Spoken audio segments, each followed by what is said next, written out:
Bueno, doctor, pasemos a otro punto importante. Usted ha estado hace poco en Ucayali En Pucallpa. y en Pucallpa exactamente. Y ha sido testigo presencial de un movimiento social fuerte. Claro, el frente ucayalino ha llamado a la huelga. Ellos tienen varias demandas sociales, ¿no? Creo que son como 7 puntos, si mal no me equivoco, que entre ellos el tema energético, el tema del petróleo y el tema del agua, ¿no? Entre otros puntos que ellos tienen como demanda social. Eso ha generado que no solamente se pliegue, y ningún medio de comunicación lo ha dicho, no sale nada, ni una noticia, se plieguen pues los aserraderos, se plieguen pues los mototaxistas, se plieguen. Y ahorita Pucallpa, la gente tiene temor a salir, ¿no? O sea, a que le revienten el negocio, qué sé yo. Los mototaxistas salen, algunos, porque obviamente tienen que dar de comer a sus familias, pero los huelguistas les han dejado tachuelas en la pista, cosa que a veces avanza y ¡pras! Se le revienta su llanta. No se dice nada, el gobierno no ha dicho nada, está mandando, creo que debe estar llegando mañana, un contingente del ministerio, de los ministerios, algunos ministros de Estado van a ir, está llegando una comisión para hablar allá en Pucallpa. Pero ya no es solamente Pucallpa, ya es extendido a Padre Abad, que es la zona de Aguaitía, se ha extendido a Atalaya, y se busca que se plieguen el resto de provincias de la región Ucayali, y esto puede terminar en un Ucayalazo. El tema fundamental es, y lo preocupante, por qué esto se mantiene en silencio. Ya han tomado la carretera al punto de que no se puede tener acceso a Pucallpa, están cerrando el muelle para que no vengan de las otras zonas como es Requena, Contamana. Entonces, prácticamente a Pucallpa la están aislando. Hasta el día que yo tenía que salir en avión, que fue el día viernes, yo llegué 15 minutos antes de que los manifestantes quisieran tomar el aeropuerto, cosa que no se produjo, pero como me dijo la counter y te hacía un comentario fuera de cámaras, la counter me dijo, si usted viene mañana yo no le aseguro si sale su avión. Con eso me estaba diciendo que la idea de los huelguistas es tomar el aeropuerto, porque lo último que le faltaba era el aeropuerto. Con el aeropuerto dejaban aislado completamente a Pucallpa. Entonces, coyunturalmente, ¿qué es lo que está sucediendo? Unas elecciones desprestigiadas, un voto nulo que crece cada día, pancartas de los, si tú lo ves en todo Lima, uno va viajando en los conos, las propagandas de los postulantes al Congreso cada vez destrozados, la gente no los quiere, tú ves de Keiko, de PPK, de Alianza Popular, o sea, que lidera el señor Alan García, pues esas pancartas están siendo destruidas a nivel de Lima. Crece el rechazo, el antivoto, ¿no? El antivoto está creciendo, ¿no? Hay una fuerte presencia y también idea del peruano de estar hastiado, ¿no? Estoy cansado, estoy hastiado de esto. Entonces, tenemos ahorita un problema social que no lo quieren decir, tenemos ahorita unas elecciones desprestigiadas, un rechazo a los candidatos y lo que vemos ahorita es una mayor elevación del porcentaje de voto nulo. Doctor, pero todos estos datos que estamos recogiendo de la inconformidad social en regiones como Ucayali, este rechazo en provincias a candidaturas como Keiko Fujimori, como Alan García, este crecimiento del antivoto, no son tema mediático, ¿no? Sino todo lo contrario, como que se esconde en ese tipo de noticias. ¿Por qué? Porque se trata de buscar una idea de que somos un país estable, tenemos unas elecciones estables, cosa que no es, que al exterior no pasa nada, y que obviamente estamos recibiendo pues órdenes de afuera, si no el señor Ollantumala no se hubiera gran transformado, si no el señor Toledo después de sus 4 suyos no se hubiera gran transformado, si no el señor Alan García después de un gobierno de corte socialista a un gobierno eminentemente capitalista y liberal de mercado no se hubiera gran transformado. Obviamente esa idea de que somos un país libre e independiente ya nos hace pensar otra cosa. Entonces, los políticos lamentablemente tienen esa historia republicana de ser vendidos. Doctor, por un lado vemos que hay una inconformidad social que manifiesta en el rechazo de la población a los candidatos, en este tipo de huelgas, paros regionales que pues pertenecen a este tipo de coyuntura electoral. Recuerde cuando terminó el gobierno de Alan García, en Puno hubo una gran manifestación social muy violenta, me parece fue junio, julio del 2011, ¿no? Sí. Más o menos un contexto similar al de ahora en plenas elecciones. Pero vemos que por otro lado los grupos de comunicación, los monopolios, el cerco mediático, los grupos económicos tratan de maquillar, ¿no? Y dar una apariencia de un país estable, ¿no? ¿Quiénes estarían tratando de desestabilizar esta situación que los grupos económicos tratan de esconder o maquillar? Date cuenta un aspecto. En el 2011, si bien es cierto, hubieron estas situaciones en Puno, ¿no? Pero no había este panorama electoral como se está viviendo ahora, ¿no? ¿Quién le convendría que esto sea abortado? Desde el señor Ollantumala hasta el señor Alan García. ¿Por qué desde el señor Ollantumala? Bueno, por los temas de corrupción que se le está queriendo ventilar, se le está cerrando las puertas internacionalmente si es que él quisiera pedir algún asilo. Y lo único que le quedaría serían 2 opciones, o Estados Unidos o Corea del Sur, con el cual hay cierta afinidad, pero no sé si quiere ir a vivirse a Corea del Sur. Habría que preguntarle, ¿no? El otro tema es el que Alan García no ha calado con su alianza estratégica con el PPC, más bien lo ha perjudicado, y obviamente para él le conviene que estas elecciones sean pateadas y se pase al siguiente año. Se interrumpa el proceso incluso de gobierno y pasemos al siguiente año. No está levantando. Igual el señor PPK, la señora Keiko también, porque lamentablemente para ella no ha calado como se esperaba, ¿no? Y tú lo observas por el rechazo que tiene. Va a Huancayo y le tiran huevo, va al Cusco, le tiran huevo, va a Arequipa, le tiran huevo. Entonces dicen, estos son unos terroristas, se van de boca su gente. Entonces,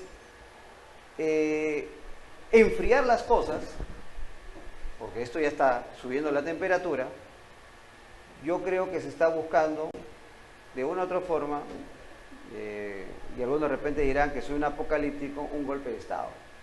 Se está empujando un golpe de Estado. Pero un golpe de Estado que quizá venga digitado desde el mismo gobierno de Ollantumala. Y eso lo podemos pensar, ¿no? O sea, ¿por qué se haría esto? Se haría esto para interrumpir el proceso de elecciones, que está tan desprestigiado. Se está provocando este desprestigio del proceso eleccionario justamente para provocar un golpe. Tenemos un conflicto social en Pucallpa. Los otros candidatos que no están calando también están queriendo empujar a eso. ¿Por qué? Porque si ocurriera una situación como esa, espero equivocarme y esperemos que no suceda, pero si se buscara, como lo que estoy viendo, llegar a un golpe de Estado, se interrumpe el proceso de elecciones, se llama o el nuevo presidente que entrara o el encargado de gobierno que entrara, tendría que llamar a elecciones para el próximo año, lo cual daría tiempo a algunos candidatos que se han quedado fuera, entre ellos el señor Guzmán, a arreglar todos sus problemas para presentarse limpio en las elecciones del 2017, si es que hubiera. Estoy especulando y espero equivocarme. O sea, cuando tú lo transmitas esta entrevista, espero equivocarme. Doctor, la idea de un golpe de Estado para los que estamos constantemente escribiendo, informando de la realidad social del país en nuestro diario Nuevo Sol, la Corporación de los Medios, ahora Nuevo Sol TV. ha sido una constante en el gobierno de Ollanta Humala, esta sombra del golpe, del autogolpe. Ha habido, anteriormente hubo más, pero las dos últimas, los últimos momentos de tensión fueron el Año Nuevo del 2015 y a mediados de 2015 también, un lapso muy corto entre uno y el otro, a raíz de el problema de las agendas de la primera dama, cuando el APRA, su bancada del Congreso de la República, desde la bancada aprista, se pidió vacar al presidente Ollanta Humala, teniendo respaldo del fujimorismo y de otras bancadas, lo que haría parecer de que era inminente la vacancia presidencial. Sin embargo, algunas gestiones del presidente del Congreso, Luis Iberico, pues evitaron esta vacancia. Entonces, en ese momento hubo una segunda tensión, ¿no?, que podría haber generado un autogolpe. Y esto se reforzaba en estos cuestionamientos que se dieron precisamente en el mes de diciembre respecto a los ascensos. Algunos observaban que la promoción del presidente Ollanta Humala, Héroes de Marcará, me parece, ¿no? Sí. Marcavalle, perdón, ¿no? Héroes de Marcavalle, la promoción del presidente Ollanta Humala en la Escuela Militar de Chorrillos, pues esta promoción había ascendido, muchos de ellos, al grado máximo, que es general de división. Justamente en estos últimos meses, lo que sugirió a muchos, pues, una posible contextualización, ¿no?, a un momento previo a un golpe, o que un golpe podría haber estado latente, ¿no?, o amenazante, pero ahora vemos que todo este contexto electoral en el que no queda nada claro, porque estamos jugando con dos leyes al mismo tiempo, la ley anterior y la ley que se ha modificado y que ha entrado en vigencia y que no debió haber entrado, pero que para unos aspectos entra y para los otros aspectos entra la otra ley. Entonces, para algunos esta situación también es parte de una maquinación, ¿no?, maquiavélica, ¿no?, una maquinación maquiavélica que muchos no entienden, ¿no?, que no entienden por qué estas elecciones se están llevando de esta manera tan enrevesada, tan confundida, ¿no? Y tal es así que todavía no se sabe quiénes son los candidatos que queden. O sea, se especula que era este, que era el otro. Yo te digo una cosa, ¿no? O sea, perdón, para terminar la idea, toda esta maquinación tan detallada, tan entretejida, ¿no?, con candidatos nuevos, candidatos que suben, que bajan, que los tachan, no los tachan, ¿no?, dos leyes al mismo tiempo, ¿no parece una maquinación entretejida por el gobierno de Ollanta Humala, ¿no? Me parece que acá hay una prestidigitación quizás de más arriba, ¿no?, y que lo que se estaría preparando sería un golpe con cierta tendencia, digamos, internacional, ¿no?, en cierto caso. ¿Usted qué puede decir al respecto? definitivamente todo golpe viene digitado de los Estados Unidos. Ni un golpe se hace sin que ellos den un visto bueno. O sea, eso de que los militares den un golpe de Estado sin que los Estados Unidos no sepa, eso es imposible. Date cuenta de un aspecto, ¿no? Para que se pueda dar un golpe, tiene que tenerse al jefe de la blindada y al jefe de las fuerzas especiales. Si tú los tienes a los dos, definitivamente tienes una conjura con éxito. Si te das cuenta, cada vez que ha habido golpe de Estado, se ha hecho, en ese caso no eran fuerzas especiales, sino antes se les decía comandos y antes de eso los infantes. Pero siempre se ha tenido la blindada. ¿Quién está de jefe de la blindada? Eso nadie se pregunta. Y tú como periodista lo sabes. ¿Quién está actualmente jefe de la blindada? ¿No es una promoción del señor Ollanta Humala? No, yo no lo sabía, pero bueno, pues yo Habría que decía seguir lo que decían los periodistas en el mes de diciembre, cuando hicieron los ascensos, advertían esto, ¿no? Entonces, por otro lado, si hubiera un golpe, tendría que ser bajo dos hipótesis. O las Fuerzas Armadas interrumpen el proceso democrático llamando a elecciones el próximo año, o interrumpen el proceso democrático, que esperemos que no. O sea, esto te digo, espero que no suceda y espero equivocarme. ¿Quién sería el que podría gobernar? No sería Ollanta. Definitivamente él no va a hacerse un autogolpe. Él tiene muchos anticuerpos, tanto sociales, políticos, que lo único que quería es buscar a alguien que lo busque blindar para de repente salir o tener una cierta protección en el país, por lo cual firmó ese decreto en el cual decía que la policía tenía que proteger a los padres, hijos, a él, la esposa y de todos los presidentes. Doctor, hubo algo en el gobierno de Ollanta Humala que fue recurrente, ¿no? Que fue esta amenaza constante, latente de golpe y de autogolpe, y que quienes han estado en el análisis a lo largo de estos años pues, han podido ver coyunturalmente ciertos gestos del gobierno que daban a entender esta amenaza.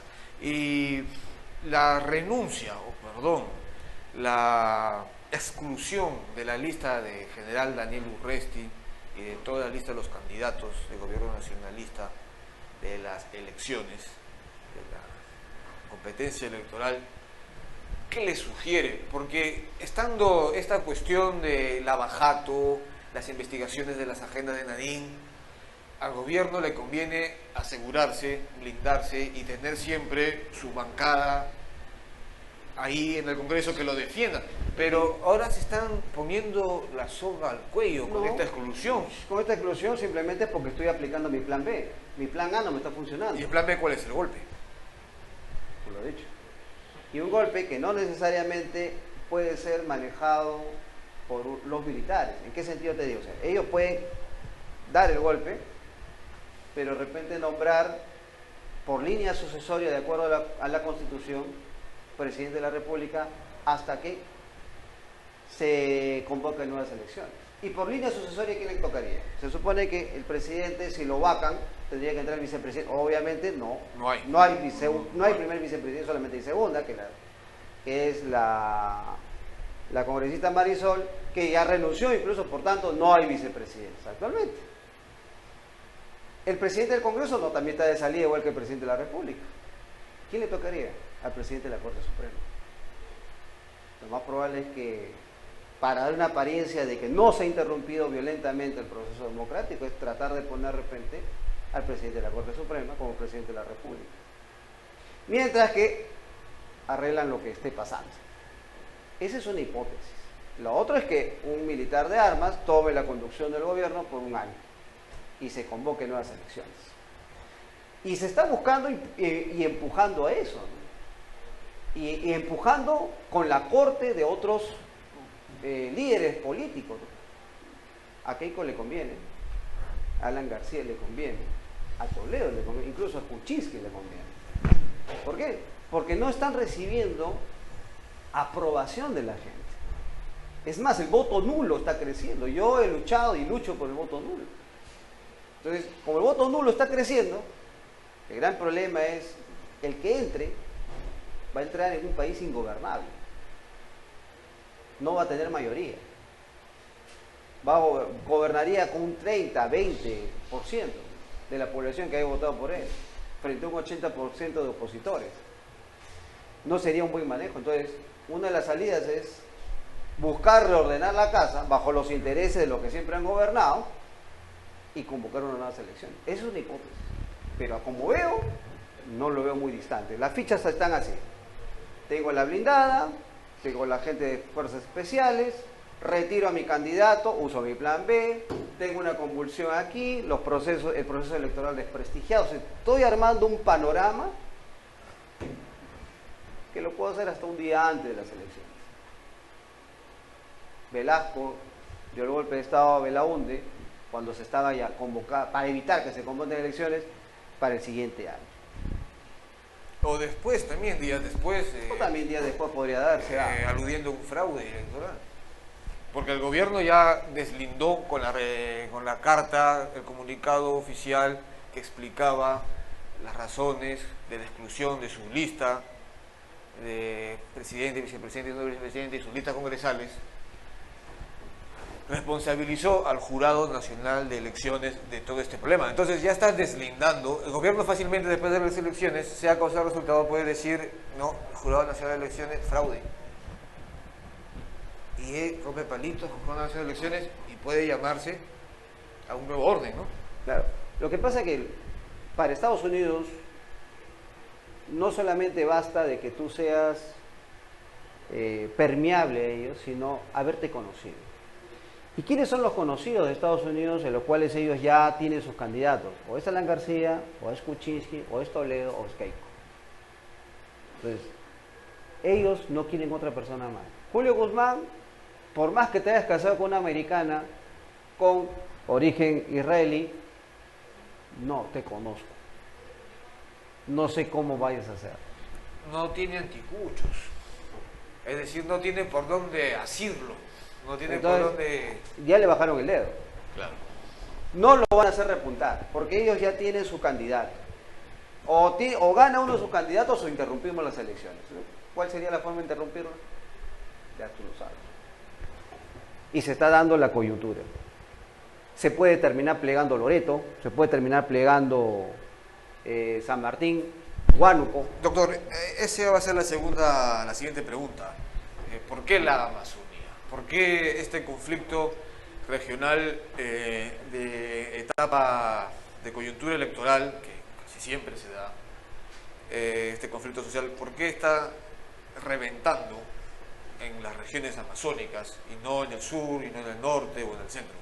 Porque si tú observas, desde la época de Belaúnde en su primer gobierno, a la fecha, ha habido un proceso de despoblamiento del Ande. Los Andes han estado comenzando a despoblarse. La población andina cada vez es menor. Entonces, los dos vertientes de desplazamiento han sido la zona amazónica o la costa. Entonces, la mayor cantidad que está comenzando a haber es en la costa, que es prácticamente el 60-70%, y la Amazonía, que está repuntando ya no un 10% como hace unos años atrás, sino ahora ya está en un 20%, y más bien nuestros Andes se están quedando solos. O sea, estaremos comenzando a decrecer, pues llegando a una población andina de un 10%, y eso es la tendencia. Entonces, antes se levantaba el Ande, las zonas andinas, y podía hasta pararte Lima. Pero ahora esa contingencia se ha desplazado, esa manifestación, ese rechazo se ha desplazado hacia las zonas amazónicas. El pueblo amazónico es más aguerrido, más de batalla, más de pundonor. Y no te olvides que a diferencia de la costa, los amazónicos nunca han perdido una guerra. Y si tú lo ves desde la guerra de Cenepa hasta atrás, todos los conflictos que se han tenido, incluso hasta los enfrentamientos con los brasileros, ellos han perdido en mesa por decisión de Lima. En la diplomacia. Por decisión de Lima, no por decisión amazónica. Entonces, si tú lo ves, es un pueblo que ha combatido. Al igual que la zona andina, ¿no? La zona andina también, o sea, como decía, creo que fue Jorge Basadre, el Ande es la única zona donde la guerra con Chile no se sintió como una derrota, sino como una victoria. Y esto es algo muy importante, ¿no? Porque realmente el trauma de la guerra con Chile no vino, o del año 1879, no vino por los Andes, no vino del Ande, no vino de la Amazonía, sino vino de la costa. Eso es una diferencia gravitante, ¿no? Que se ha enquistado a nivel nacional, pero si hacemos diferencias, pues como decía Argueda, somos tres países en un solo territorio. Pero bueno, son cuestiones históricas, étnicas, nativas, qué sé yo, que se puedan dar. Pero la gente de la Amazonía tiene eso, esa sangre aguerrida, esa sangre de lucha. Entonces ellos dicen, plantamos, nos plantamos todo. Acá no hay medias tintas, no es que se planta uno y los otros no. Son más unidos que el limeño, más unidos que el costeño, más unidos que incluso que las zonas andinas, ¿no? Entonces yo creo de que si esto sigue avanzando, si no le da una solución el gobierno, esto va a reventar. Y es algo que se lo va a dejar endosado al siguiente gobierno si llegara a entrar, o si le tocara ser elegido, si es que hubiera las elecciones como estamos viendo.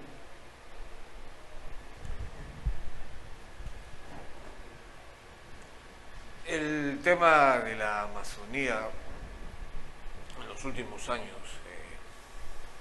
se ha ido agravando, más aún incluso después del Baguazo.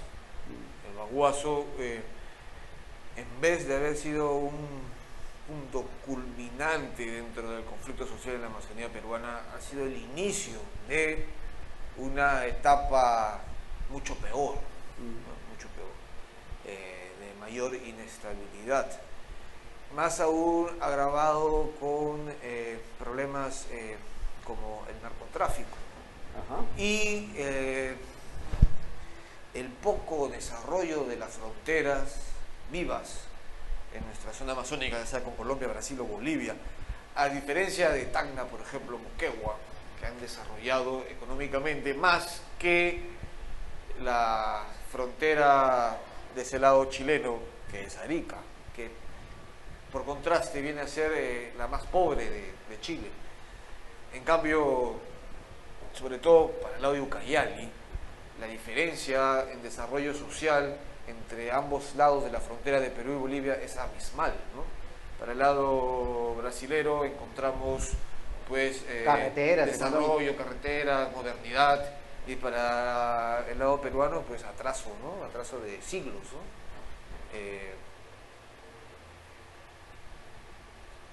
¿Qué se piensa en la Amazonía, en Ucayali, sobre todo, de estos grandes contrastes, de este abandono, ¿no? De esta distancia social entre Lima y la Amazonía peruana, ¿no? No te olvides que cuando se ha unido la Amazonía, ha puesto a Lima en jaque. No te olvides de Cervantes, que cuando levantó Loreto y quiso federalizar Loreto, hacerlo un estado federal,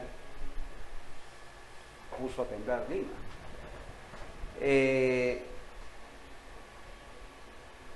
En el tema eminentemente amazónico, sí, hay una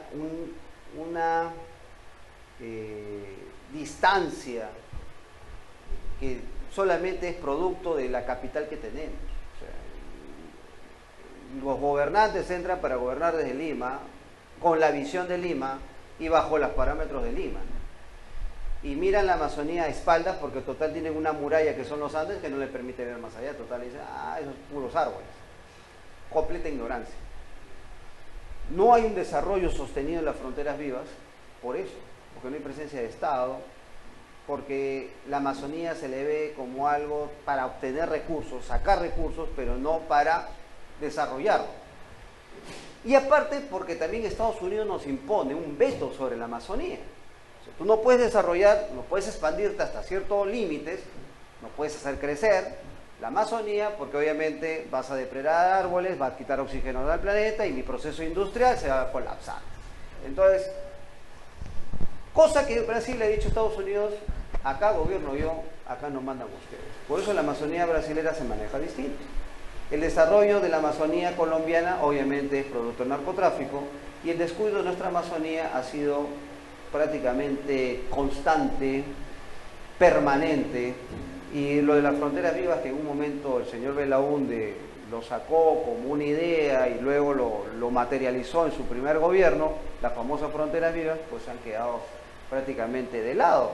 Tú vas a la frontera peruano-colombiana y el pobre peruano ya no usa soles, tiene que usar pesos o tiene que usar reales porque si no, no come.